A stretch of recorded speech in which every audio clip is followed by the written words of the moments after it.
तपाईहरुलाई सिजा पोखरीमा स्वागत छ। यो सिजा पोखरीको दृश्य भक्तपुरको यो तेस्रो पोखरी, दोस्रोमा सिद्ध गुफा, उता भाले गुफा, भाले पोखरी, तीनटै गुफा पोखरी हेरियो घुमियो। आजलाई यति। भोलि अब शनिबार 55 जले दरबार, नेतापोला अनि वरिपरिको मन्दिरहरू दर्शन गर्ने है त। तपाईं नै आउनुस्, अन्तरिक टुरिस्ट भएर घुम्नुस्, अन्तरिक पर्यटक भएर घुम्नुस् है त। दामी सिन्छ ल, जाउँ। दृश्य क्या दामी छ ल।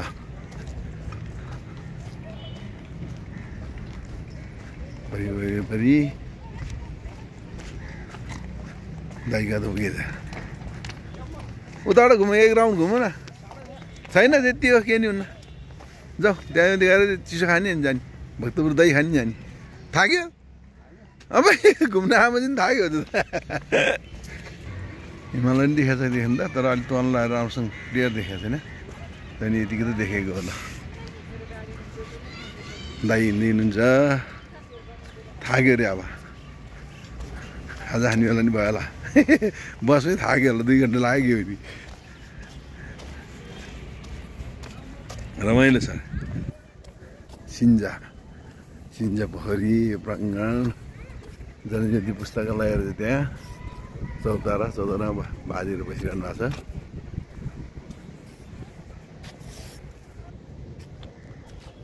दृश्य हेर्नुहोस् है त, आँखामा गरेर घाम तिरिमिरी झैँ बनाइदिए। सिन्जा पोखरी निलै छ। सिन्जा पोखरी वरिपरिको दृश्य चिम्ची बनाइदियो। पोखरीको दृश्य है त। सिन्जा पोखरी वरिपरि जनज्योति पुस्तकालय, पौवा पाटी, घरहरू दामी छ ल। एउटा खिच्दिउँ ल। पोखरी वरिपरिको कलात्मक घरहरू। अब सकियो सिन्जा पोखरी पनि घुमेर।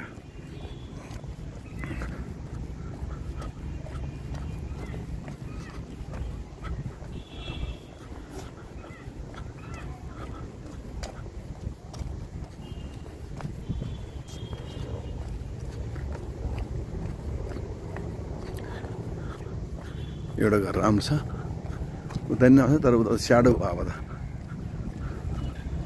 राम्रो देख्छ नि। यहाँबाट सर पछाडि भागेर खिचौँ यो घरबाट। यहाँ बाटो, उता घरहरू, पोखरी, सिद्ध पोखरी, सिन्जा पोखरी।